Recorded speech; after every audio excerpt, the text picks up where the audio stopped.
Hey guys, can you believe that it is already November? It's always so bittersweet for me because I'm absolutely obsessed with Halloween. So I'm so sad to take down all my skeletons and Halloween decorations. But I also get excited for the upcoming holidays. I hope that you're all enjoying your fall and taking the time to appreciate the change in weather and in nature. It really is kind of magical to experience it, even in a place like Florida that's always warm.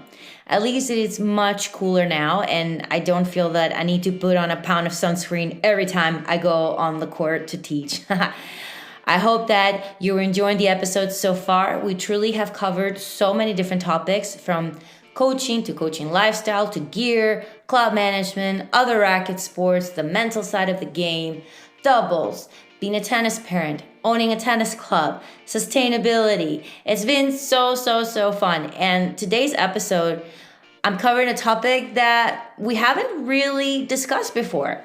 Today, you get to hear my conversation with Eric Loftus covering court construction of multiple racket sports. Now, don't worry, it's not as boring as you might think it is, I promise.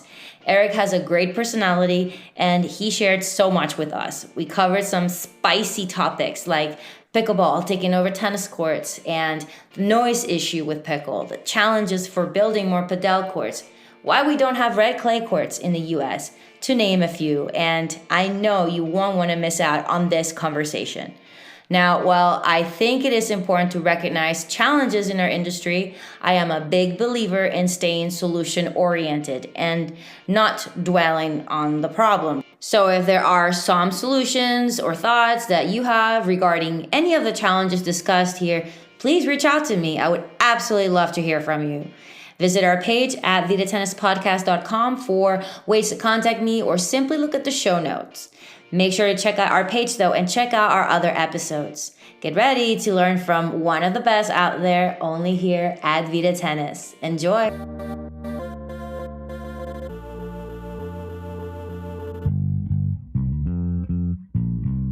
Hello everybody, welcome to Vida Tennis, the podcast for those of us who eat, sleep, breathe tennis. Today I get to talk with Eric Loftus. He is the Vice President and Partner at Cape and Island Tennis, which is New England's largest tennis court and running track contractor.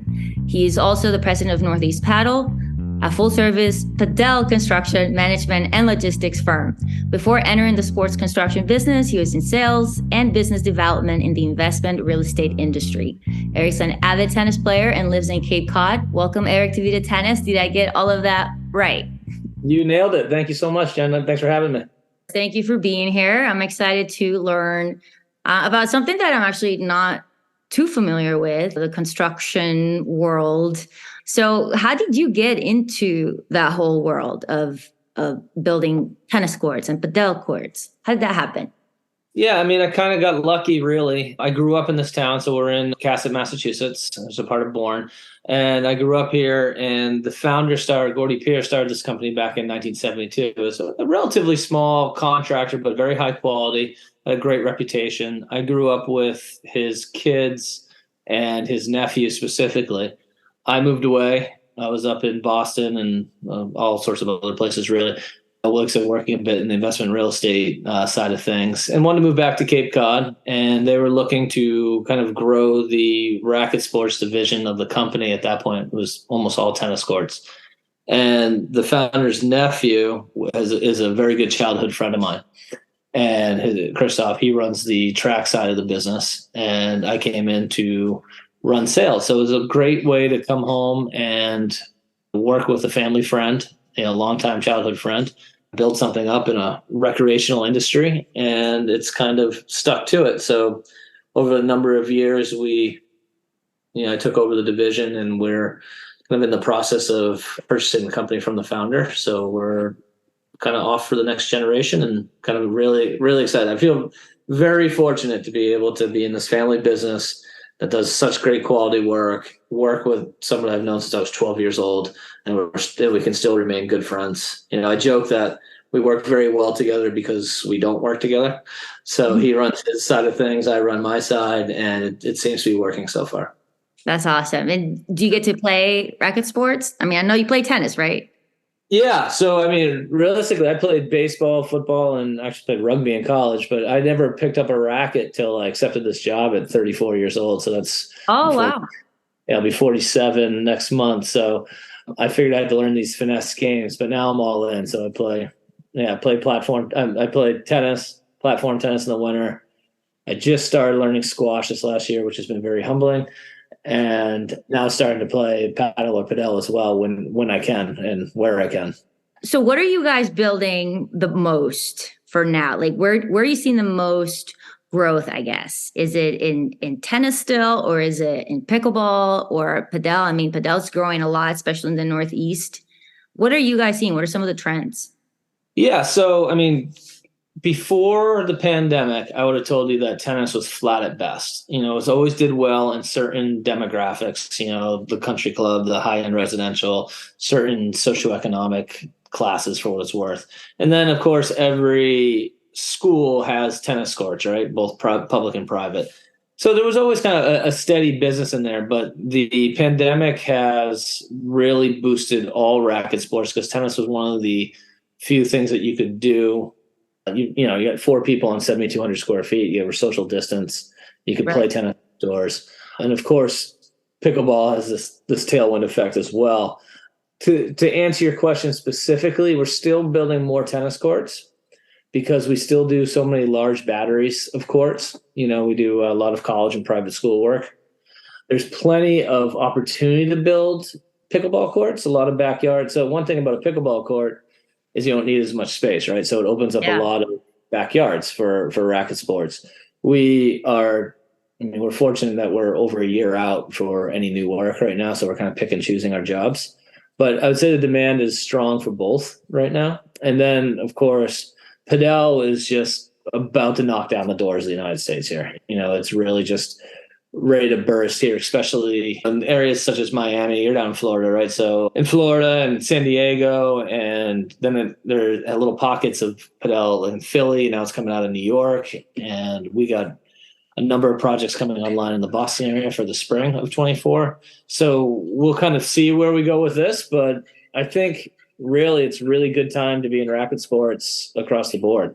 So the trends are good everywhere. I even hear platform tennis is up, and even squash to an extent is up, but that's Yeah. very kind of a niche. Yeah, very, very. Are there any major differences in how you build courts now compared to, say, I don't know, 5 to 10 years ago? That's a very good question. So on the hard court side, the trend let me back up a little bit. Historically, you could build a hard court out of either asphalt or what's called post tension concrete. And it used to be that post tension concrete was significantly more expensive than asphalt. And it's still a bit more, but what's happened is the quality of asphalt has gone down dramatically over the last 20 years, but even more so in the last 10 years. So in 1988, we started bringing post-tension concrete to the Northeast, and we're first contractor to do that. And we've kind of held the bar there. We don't build an asphalt anymore. And you can still find somebody who'll build an asphalt, but we build everything out of concrete. It's just like what Arthur Ashe and the U.S. Open is now. So we were shortlisted to go down there and bid that project. I guess it's probably 4 or 5 years ago now when it all got rebuilt. And there were three of us that went down and did that project. I feel grateful we did not win because it may have bankrupted us if we had won that job, but that's another story. So the great thing about concrete is that it never cracks. So all these courts that you see in the public parks, all these old asphalt courts with cracks and grass and everything else growing through it, it doesn't have post-tension concrete. So that's definitely a trend that we're on top of and kind of stayed on top of and probably kicked off here, at least in the Northeast. And is the cost a lot higher? It's probably about 40% higher to 50% higher on the front end, but you never have to rebuild. Like we joke that we're building ourselves out of a business because we're going through all these courts. But just our first courts we ever built in post-tension concrete were in 1988, and 35 years later they're still bulletproof. So it's a great way to go. Like I said, you're going to pay for it one way or the other. Unfortunately, with asphalt, you're seeing cracks in the first and second year. Yeah. And now it's just drying out. In Florida, they're putting fiberglass on just about every asphalt court that goes on because they know it's going to crack. So at Miami Open, for example, they have an asphalt court that is only supposed to be there for 3-4 weeks, right, through qualies in the tournament. And they're putting fiberglass on top of that just to make sure that it stays together for that long. For just those couple weeks. That's insane. It's probably cheap, but just cheap insurance, really. 3 weeks, probably nothing's going to happen, but you can't have something happen in the second week of a major, 1,000-ball tournament. So it's worth doing. And what would you say are some of the most common mistakes that people make when maintaining courts? I'm talking mostly about hard trick courts. Obviously, for a hard court, there's not a ton of maintenance. I'd say for the clubs, so we open about 400 courts a year, kind of like opening a pool. You have to replace the dressing, clarify, open the court, right? So I think what the main thing that you see in these clubs is, hey, we want to be open April 15th, let's say. But then you're on Martha's Vineyard, you understand. So most people don't really arrive till like the end of June, right? So they're not getting really that big play. Yeah. And they don't we open the courts, we get them compacted, ready to play, but then no one really touches them or maintains them for another month until people start showing up. So they start fluffing up and getting soft, and you can't really set it and forget it with those archery courts, so and each one of them are a little different. The stone that is Hartrue is a basalt from the Shenandoah Valley, comes out of Charlottesville, Virginia. And it's really quarried out of the side of a mountain, right? So you get it can be a little bit different year to year, depending on where in the mountain they're grabbing this stuff. And then you have different climate situations. Martha's Vineyard is its own little microclimate. It stays a little bit warmer out there than it does maybe just south of Boston later in the season. So, and they get more or less rain. You really have to be on top of it. Like, I'm sure your courts better than I do because you're there and you can see how they interact. Right. They definitely have their own personality, each one. Yeah.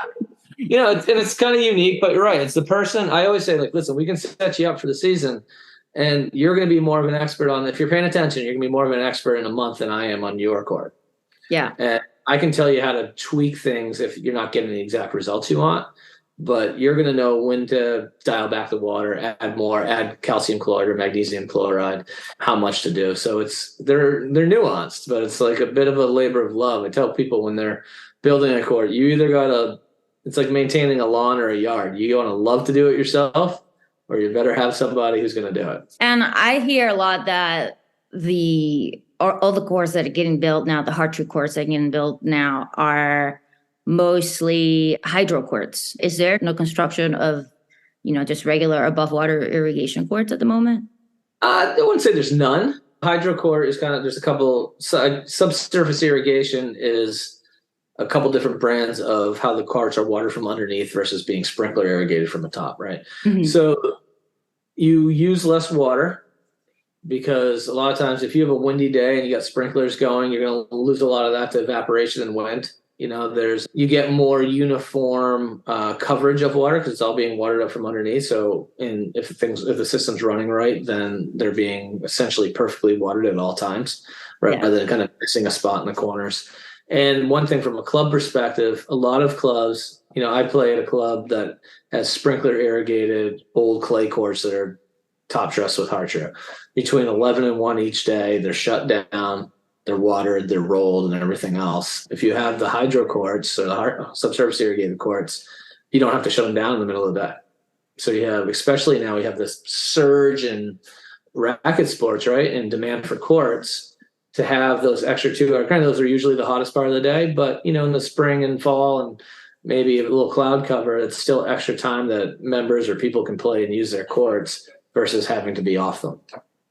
Yeah, and I always wondered, and I don't know, maybe you can enlighten me on this because I don't really know. I always wonder why all the courts, all the clay here in the U.S., or most of it, is Hartrue. Why is there no red clay? Especially now we're bringing Padel from Europe, right? Like, why are we not bringing red clay courts? Well, because we don't have the raw material for the most part. So if you have like Roland Garros or all the clay court swing, right? So A lot of that is crushed brick tile that is big in Spain and Italy and everything else. So it's easy for those factories to take that brick dust and break the bricks down and bag it and use it as top dressing. It's what's readily available. So that's really kind of what happened from everything that I've learned, is why it's so prevalent in Europe, because the raw material is a lot more readily available. Hard True will bring in, they call it European red.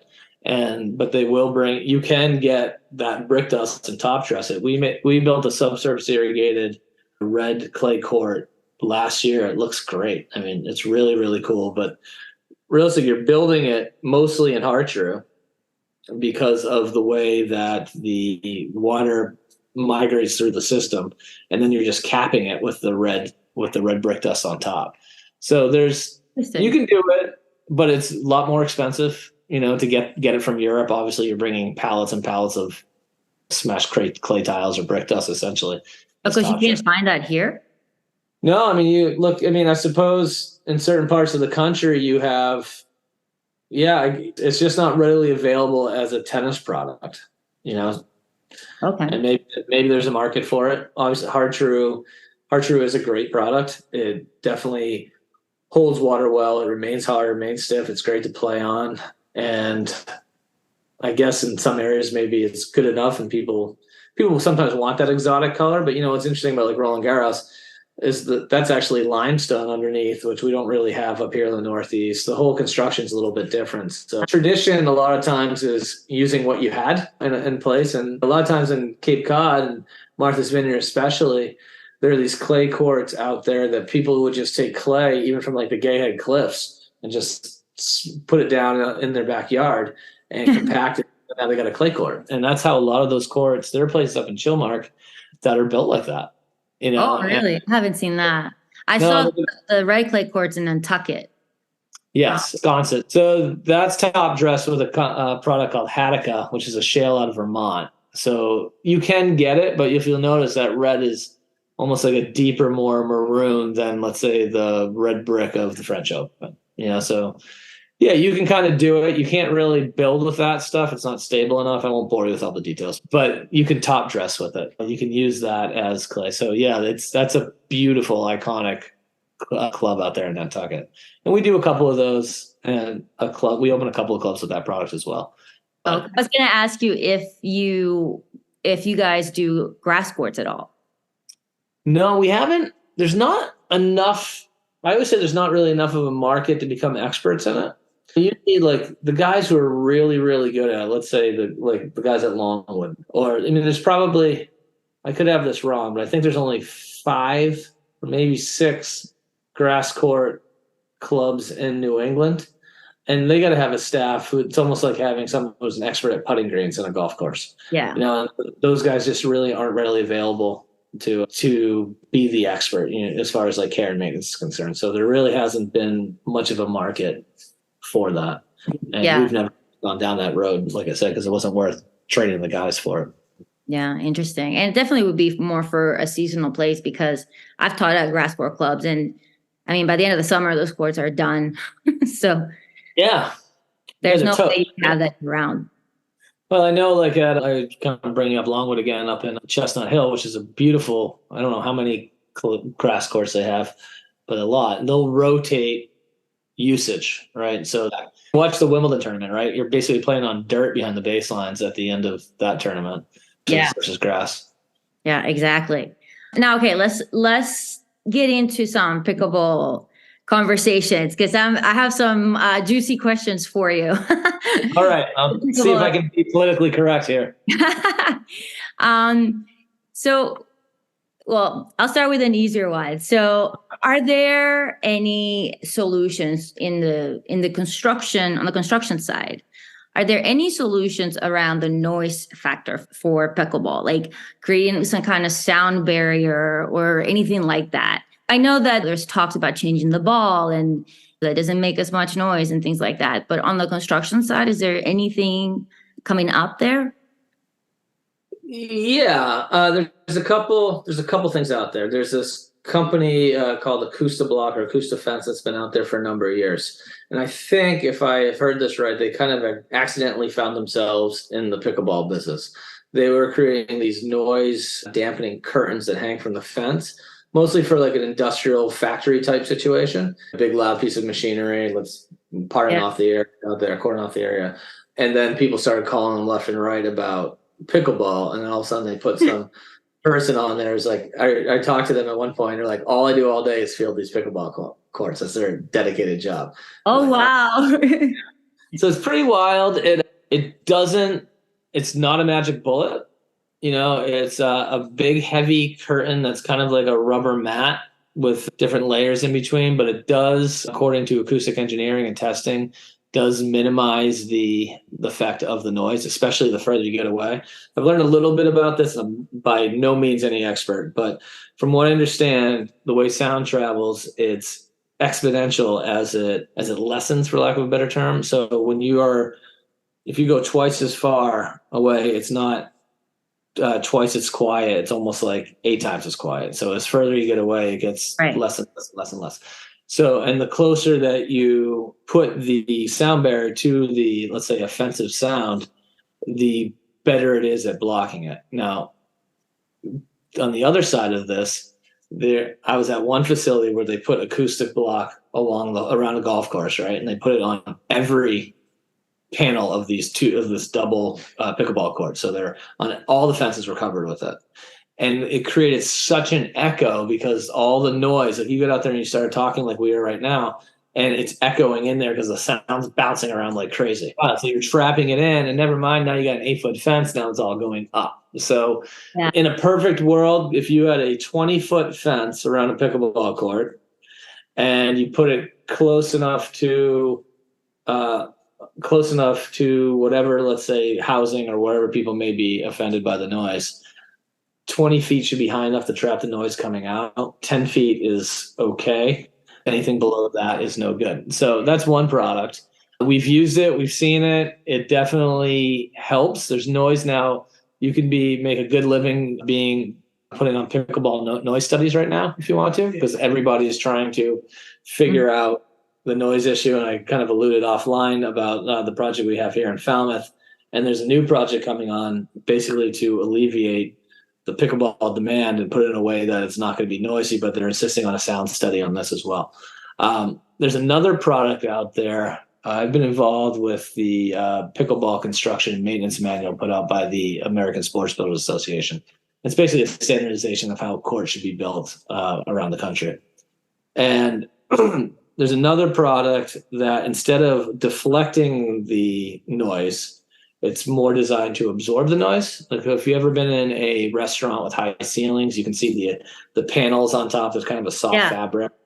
Similar, right? So it hangs from the fence like a windscreen and has a thick foam of some sort product that supposedly will absorb that noise rather than deflect it and mitigate the sound that way. I've not seen it in practice, but some of the sound testing engineers who were involved in this book committee with me, they work for USA Pickleball, it speaks very highly of it and of the potential of really mitigating some of this noise. And as you said, some of the companies are working on, although I've heard this for like 3 years now, that people are working on making the ball and paddles softer and more quiet, but I don't know if that's actually come to fruition. Yeah, I don't see how changing the equipment will not affect the game, like the way that you play it, the way that it feels. So I think it's going to be more on the construction side or coming up with some kind of solution around the noise factor. Can I offer a counterpoint to that? Sure. So first of all, pickleball in the mainstream is relatively new, right? Yeah. So if it had to change now, I think this is the time to do it, right? Because you have everybody, yes, it's the feel of the slap of the ball, everything else, what they're used to. But tennis has been, if I play on a artificial turf court, clay, hard court, you can make an argument that's 3 different games, and we have to adapt to 3 different courts. The pros are playing on different styles of courts, different speed, and they adapt from place to place. That's why kind of what makes the major so interesting as you go from clay to grass to hard court, and back to hard court again. But because of that change and different players excel on different surfaces, et cetera, if the equipment was different from place to place. Let's say, all right, in this area, you have to use a softer ball. And the pickleball players could learn to adapt and make it more kind of part of the game the way it is in tennis. And it's really kind of seamless in tennis. Nobody really complains about it. It's almost unique to play on different surfaces. Right. So I don't know. I feel like if maybe they just need a better marketing team too. Yeah, maybe so. I just think it's really interesting because that's what I always hear as one of the main, like, I guess, negative side effects of pickleball is the noise. And usually it comes up when it's in the residential area. And you're right there in Falmouth, where these huge lawsuit just, it was, everybody was talking about it, where it's in a residential area, right? And like one of the neighbors not too happy about the noise. It's just crazy that it can get to that point.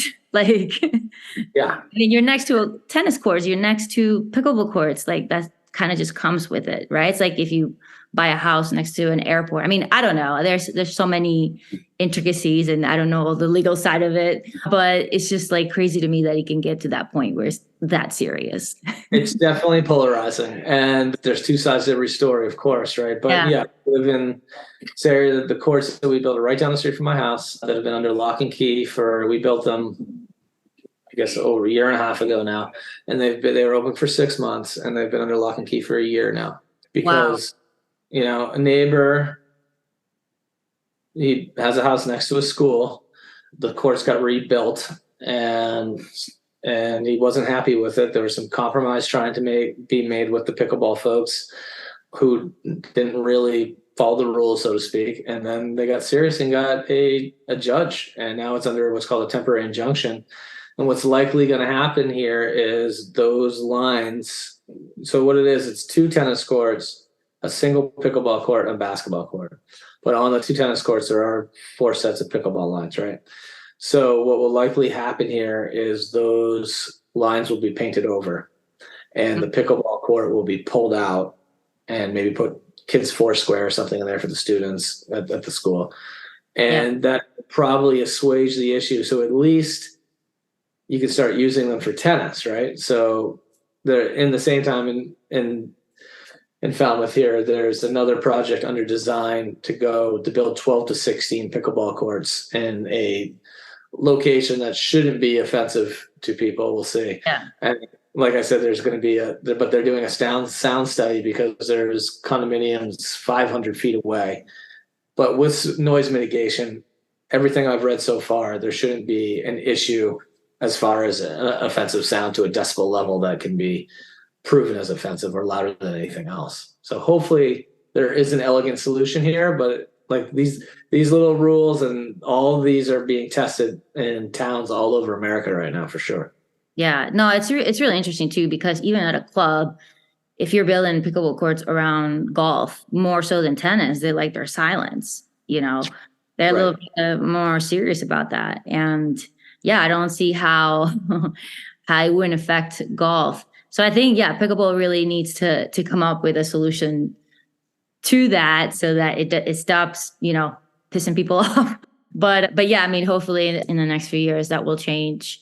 And what about, a little bit more of I wouldn't say controversial, but it's something that I'm a little bit more passionate about, I guess. And my only issue with pickleball, because I do enjoy pickleball, my only problem with it is that I see a lot of tennis courts being turned into pickleball, and I'm not a big fan of that. As a passionate tennis fan, to me, it's just like almost like an insult to see that happen. So I don't know if you have any thoughts like on the construction side, right? Or the permit side. I don't know how all that works, but is there anything that we can do to stop that from happening? Or I don't know, anything that you can share with us?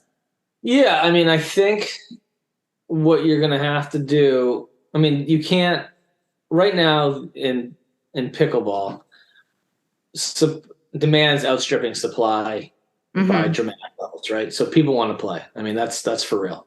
Yeah. And a lot of the folks have the time and energy and know-how to kind of work their way through the recreation departments of these individual towns, because that's where you're seeing a lot of the build out, right? Is pressuring these towns to build courts or stripe. Originally it was stripe existing tennis courts. Like, all right, just let us put lines on these courts, no harm, no foul. And I think the solution, though, is building dedicated pickleball courts. So you can have dedicated as now. I mean, it takes a little while for a town to get money together, right? To get demand, money, approval, et cetera, et cetera. Let's say there's a 2 to 3 year cycle on these things. But what you're seeing is more and more of these towns, they just have to capitulate to this demand, right? So they're, like I said, this one in Falmouth and Barnstable, there's a 10 court facility. In Mashpee, there's I don't know, something with maybe another 10 courts, eight or 10 courts. And they're building, and if the people have a place to play, they'll probably leave the tennis courts alone. So you'll get, Right. I think a lot of the clubs, the clubs is a financial decision, because now you have 4 people on a tennis court, let's say paying $25 each per hour or hour and a half, right? Mm-hmm. Now, if you sit there and you have a demand for pickleball, and you can put 4 courts on a tennis court with people paying $25 a piece, the math just is too good to ignore, right? So you're going to see that happen. But as more and more, I think you're going to get to well, I don't know, say saturation point, but I think you're going to get to a point where there's enough public pickleball courts being built that it'll take the pressure off the tennis, because the tennis is definitely kind of booming as well. If you listen to USTA, it's through the roof. I'm not sure all that math is correct, but there's definitely a rise in demand as well. So you see this kind of headbutting, but as more and more facilities get built, I think you'll alleviate your cannibalization of the tennis courts. That I agree is kind of a shame to see. Yeah, I mean, I get it for a private club. At the end of the day, you also got to do what's best for your members and what your members want. And if there's a demand for pickleball and you had to figure out a way to do it, get it done, you do it, right? Because you're there for the members and they kind of own the club, right?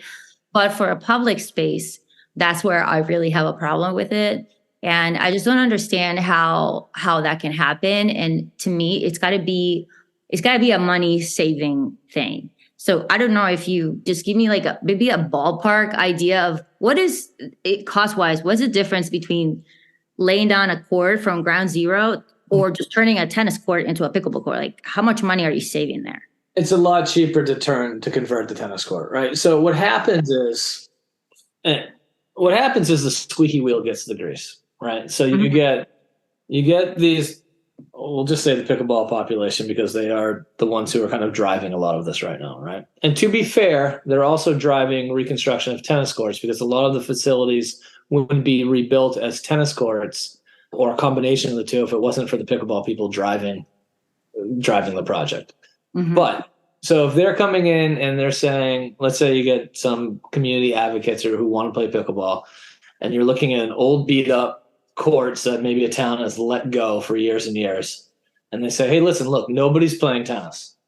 Nobody's playing this. There's never anybody out there. Well, they're old beat up courts. No one's going to go out there and play in these old beat up courts, right? So we've seen this time and time again. And once you rebuild it, people come out of the woodwork. They go buy rackets and they start playing.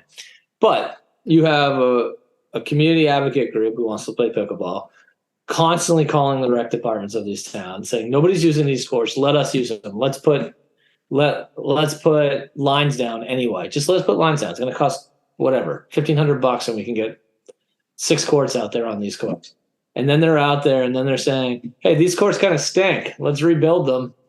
And, the pickleball players are now, they've essentially taken over the courts, so it's like, all right, now that we can come and take them over, and like, no one's playing tennis anyway. However, if those courts there probably isn't that amount of passion in the tennis community, and a lot of tennis players do play at private clubs, basically convert and update those courts. So what we're seeing now in these different communities is both. I think what you'll see is more net courts, both pickleball and tennis, and hopefully more people playing pickleball on their dedicated pickleball courts. Because once they're playing dedicated pickleball courts, they're not going to want to play on lines on a tennis court. It's not cool enough anymore. They don't have, they got their own courts. They want to play on real. And I think maybe the tennis players will get them back. Yeah. I really can't stand that argument of it's participation, because that's what I hear here in Tampa, where I am now is, those courts weren't being used. We have so many people wanting to play, and they already had their own they already had turned some tennis courts into pickleball courts. And I got back from the summer and the whole facility is now just pickleball. There's no tennis. And to me, it's like, well, who says that? First of all, who's tracking that? Second of all, why is tennis the only one being compared to pickleball? Like, there's a soccer field that is rarely ever used. There's a basketball court that rarely has people on there.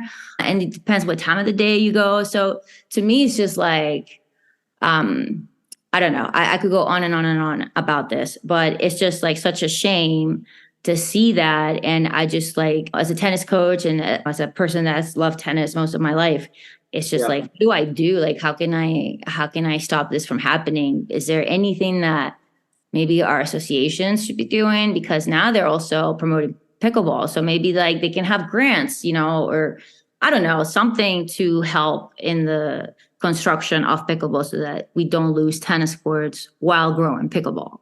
Yeah. I think it's going to be a give and take a little bit if the last few years are any indication, right? But I also think it's coming back. Like you said, for a while, there was no place to play per town, right? And, up here in the Northeast, the next push is going to be like, well, there's no indoor place to play. So a lot of folks want to play all winter long and, they're in the local gyms or whatever.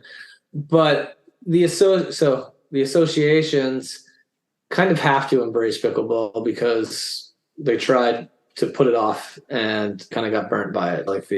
And now it's such a juggernaut. It's here to stay at some level, right? And for what it's worth, in certain demographics that have, it is being played by younger people now, but by and large, it's still a fairly adult retired population. And I could be wrong, and someone's going to probably shoot me for that, but but that's what I'm seeing. Everybody knows, by the way. I think the math is not mathing when it comes to statistics that people that, even like the ITA comes out with. I'm like, okay, I don't know that I truly believe that, but I don't know. That's just me. But like I said, so as people, let's say, age out of tennis, they're looking to still play. I mean, there's definitely a plus side of people being out there and playing. I'm not trying to take anything away from pickleball itself, but to your point, as far as courts being taken over, you just have a very passionate demographic who is of an age that knows how to work the system, and they just know how to navigate it, and they're very effective, and they don't take no for an answer. And I mean, in a way, good for them, right? Because they're getting what they want, and they got groups, and it's social, and it's great. It's keeping people off the couch. There's of course tons of benefits. But to your point, though, I do think as more pickleball courts get built, that is going to alleviate the cannibalization of the tennis courts. How you get more people, enough of that demand playing tennis, I don't know. I don't know about where you are, but I know about other parts of Florida where we are. Like the dedicated, passionate tennis folks are generally playing in a community or a club versus necessarily just going down and hitting on the public courts. And I think that's part of the problem. Yeah, there's a lot of truth to that. Florida's a little bit different. I think a lot of people play here because you can play outdoors and you can play for free. You're going to play for free, But I do, I think in the Northeast a little bit different too because the whole like weather thing and indoors. But here in Florida, man, public places, they're packed. And you have public play, right? Yeah. I know there's that facility in Naples. By the way, can you believe this? Here in Florida, you pay $10 for an hour on a clay court. You tell it to somebody that lives in New York, they're gonna, what? I was joking around about Padel. Someone was asking me because we're doing a couple models on what people can charge. I was like, well, in New York, I went down for the U.S. Open, the tennis tournament, right? And I played Padel at a pop-up they have in Manhattan, Hudson Yards. The only court that I could get was at 7 a.m. And for four of us for that hour, I paid $256. Yep. That's New York. Right. Yeah. So, I think, and Padel adds a whole another element to this whole conversation, right? So as more racket clubs are adding Padel to, depending where you're from, are you going to see people? So one good thing about, let's say, Padel and the boom in the United States, and another good thing about pickleball is that pickleball is exposing a whole group of people who may never have or would never have picked up a racket of any sort. Yeah, to racket sports. It's to racket sports. So Yeah. in a way, rising tide lifts all boats, right? And I think this is obviously you got Padel is huge in Latin America and Venezuela and and Spain and it's booming everywhere. But they don't have this baked in people of, let's say, decent athletes. Like I mentioned, I was 34 before I picked up a racket, right? I played other sports, and it probably would never have if I didn't join this company. But now, I mean, everybody I know has at least held a pickleball paddle. So some of these guys are getting into it. And to be fair, some really good athletes are probably going to outgrow pickleball, want to go into either tennis, or if they see padel being played next door, they're going to want to try it out. So it should start really blossoming into racket sports across the board, I think. Yeah, I think so too. And I do have some questions for you about padel. What are some of the major challenges that people need to be aware of, I guess, for the construction of padel courts? Is there anything that comes to mind? Yeah, permitting for sure. So what I would have thought at this point, we were be a lot further ahead and have a lot more courts on the ground than we do. And what the problem is that you go to a town board and you have to explain to them what a padel court is. And you're like, all right, so it's 14 feet high. It's got 10 plus feet of glass. And it's just going to be fine. Don't worry about it. They're like, what? Wait, what? And so just trust me. Yeah, just trust me. It's going to be great. Don't worry. You're not going to have glass flying sideways, go across. So like there's all the wind load calculations that we have here, especially where you are when you get into like the coastal areas and hurricane rating and everything else like that. Yeah. It's presenting a problem, so a challenge, because there's no real precedent yet. You're gaining more of a precedent in Florida because people have been to the board before and presented them, and they starting to know what they are. We're finding that structurally, the building department's like, I don't even know what to do with this, right? So you have all these calculations there. Almost all these courts are coming in from Spain at this point. There's a couple American manufacturers that have just come online, but but they don't have the way wind is calculated in Europe. As far as wind loads, is different than it is in the United States, and I won't bore you with the nuances, but basically, Europe does it more correctly than we do. But all the calculations are different. And so now all these, let's say, European calculations have to be converted into American units. An American engineer which you have to pay for, has to stamp and say, yes, I agree that this thing's structurally sound under wind. And you can then present that to your municipal board authority. And it's just becoming like your head spinning. People just, because they don't know how to deal with it, they just put it off to the side. So like there's one project in Boston I would have thought was gone in May. It's still kind of in permitting. And they're waiting for more clarity. And it's coming, but then you got to wait for the engineering to be done in their schedules, and everybody's behind. So that's one outdoors. That's the main concern right now. I think that is just part of being early in the sport and early in developing as part of like the learning curve, and that will ease and get better over time. Indoors, I would say one of the challenges is ceiling height. So it's recommended is that you have 8 meters of clearance, so 24 to 25 feet of clearance for the high lobs. There was the first club in New York and Brooklyn, Padel House, had 18 feet in their first location, still do in Williamsburg. And from what I understand from some of the players, they were clanging the ceiling a bit. People still wanted to play and they're still full, but at 18 feet, you were losing some balls. Their new location has 30-foot ceilings, so they've kind of rectified that. The other is a lot of these old New England buildings is that you have column spacing that is kind of in the way. So you have 30 in American units, you got a court that's 66 feet by 33 feet, right? And you have a lot of these buildings that have 30 by 50 foot column spacing. So there's no way to actually drop the court in between all these courts in these buildings. So those are the two challenges that we're looking to overcome. Like warehouse space is great. There's not a ton up here in the Northeast or let's say there's not a ton in populated areas where you'd have a draw of people for clubs. The whole tennis club model, everything I've learned is that your catchment area for potential club members or players is a 20-minute drive. Yeah, so that's really where your potential is to bring people into your club. First movers, let's say if you're the only padel club in, let's say, Boston, people will drive. Like, I drive to Boston to play squash because there's no squash courts near me because it's the only option available, right? But once things get established, that's kind of your area. So a lot of that warehouse space isn't in areas that have, let's say, enough people to support a club. So you're retrofitting these old buildings and trying to do the best you can. And we're working with brokers all the time who are identifying properties so that we can package and basically have for investors who are looking in the area to try to build these up. But those are challenges. But I think it's just kind of part of a new industry, and it's luckily it's not my only business because I'd probably be starving trying this thing to take off, but it's very exciting. It's going to happen. It will normalize, but yeah, be kind of prepared to go through some of those hurdles, at least on the front end. Yeah, I think there's a certain aspect to padel, maybe it's the glass, that when you see it, it like pulls you in. It's attractive.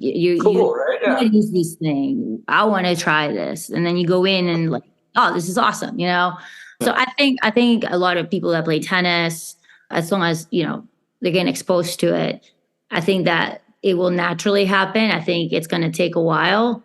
But what would you say are, quote unquote, the things that we need to do to figure out a good spot, I guess, to build a padel court where there's going to be success, maybe like not right off the ground, obviously, but maybe, within a few months, within the first year? I think in an urban area, I think right off the ground. It's like right now this sport is crazy. Like, I've never met anybody who played it and we're like, yeah, I didn't like that. It's like anybody, especially with someone with racket sports background, right? Who are usually the people who are getting involved in playing this in the first place, to be fair. But it's looking like demand or exposure creates demand with this sport. Like, it happened in Philadelphia. Someone built a club right outside Philly in Valley Kinwood, and then all of a sudden people started playing there, and all the country clubs in the area started putting courts in. It's happening in New York now. People are starting to play. These guys who commute in from Westchester and Fairfield County, and now some of the clubs, like New Canaan Field Club, just put in 2 courts at their place. Oh wow. Guilford Racquet just put a court in their court, and then, like, just this last week. So as these guys are traveling, kind of the way pickleball happened up north, people go down south for the winter and come back and say, I want to play pickleball. I remember a woman probably 6 years ago, she ran Chamber of Commerce for Cape Cod. And she called me up and she's like, Eric, I have 150 people want to play in a pickleball tournament in July. I want to know where the pickleball courts are in Cape Cod. It's like, Patty, there are none. There are none. So it's like this demand. Everybody went down there and they came back here and they're like, we can't play. How do we get our drug, right? So I see that happening now with padel. Like, the guy where I play squash, all those guys are chomping at the bit to be able to play. The platform tennis players. So what's kind of interesting in the Northeast, so you have those platform or paddle courts out there on the vineyard. That's traditionally a winter sport, right? But the game is very similar. You play off the screen, you get another shot, you get long points, and it's different in its nuances. It's faster on a padel court than it is on a platform tennis court. But those guys, that's going to be a natural progression because people are passionate about that game, and then they're going to go in, and if they have that option, and that skill set will translate dramatically over to padel. So I really think if you have parking, you have a place where people can play, you're going to see success pretty quickly. Yeah. And I think too, New York, Florida, California, I mean, they probably have a higher percentage of Europeans and Latin people and, that have already been exposed to it. So you have a good base of people that will at least recognize and know what the heck it is. Sure. Yeah, that baked in 100%. And that's one thing. Boston, I love it. Wouldn't say it's the most diverse place in the world, but you don't necessarily have that. But to be fair, like I had a call with these 3 guys. There are 3 students at Babson, 2 from Spain, 1 from Panama. And they're hot on it. They get it. And I won't take long for other passionate racket sports players of whatever descent to kind of adapt to it, I believe. Yeah. And do you guys build platform courts or no? Platform tennis? We don't. There's only a few companies in the country that do it. It's small enough and niche enough that it wasn't really worth us getting involved in. We almost invested in a company that did it, but we've kind of stayed out of it. It's that market is fairly built out. At least we're in our part of the world. I did play it this last month actually at the Bow House and tried it out, and it was similar to Padel. It was very different. The ball bounce is very different, and it was weird. I don't know. I felt more comfortable on the Padel court. I felt like I knew what I was doing a little bit more than in platform. It comes off soft at that screen. It's funny. I have a buddy of mine he was here as a pro on the Cape for the summer. On the Bahamian Davis Cup team. And his family was involved in the Padel construction company in the Bahamas and Miami for a bit. And I took him up and play platform. We just started our season a couple of weeks ago. Basically October is when we start up. And he was better than us very quickly because he's just such a good racket sports athlete. And he's played plenty of Padel. But he's like, yeah, that was really fun. He goes, Padel is way better. I was like, very interesting, see how, but it's different. That ball's much heavier. It's a slower game, but everything else, it's much more longer, strategic. I like both. I just feel like I can't put the ball away, and I can't get over that because that's what I like to do in tennis is put the ball away, and then in platform and even in Padel, like the points can take forever. So I guess it's good for me to play that so that I'm more patient. But yeah, exactly. You can't just hit a winner, right? Because a chance is coming back.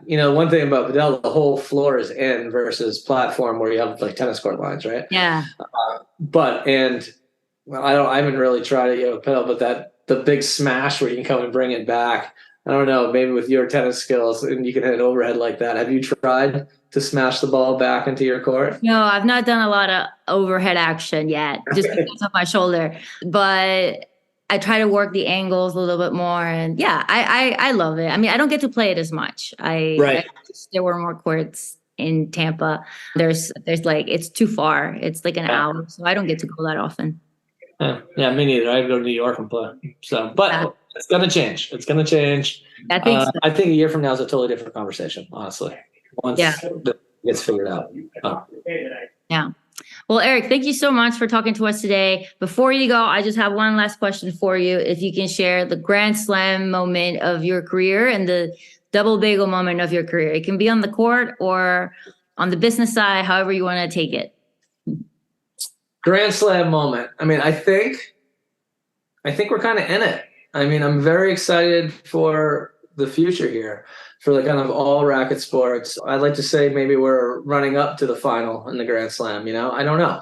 It's a great community. There are a lot of great people. The market is such. I feel very fortunate to be in a industry that I love, and like I said, and working in a family business with people I like and respect. So I would say that's probably Grand Slam. I've had plenty of double bagel moments, Jen. There's a lot that you don't see behind, a lot of grinding and falling behind the scenes, Yeah.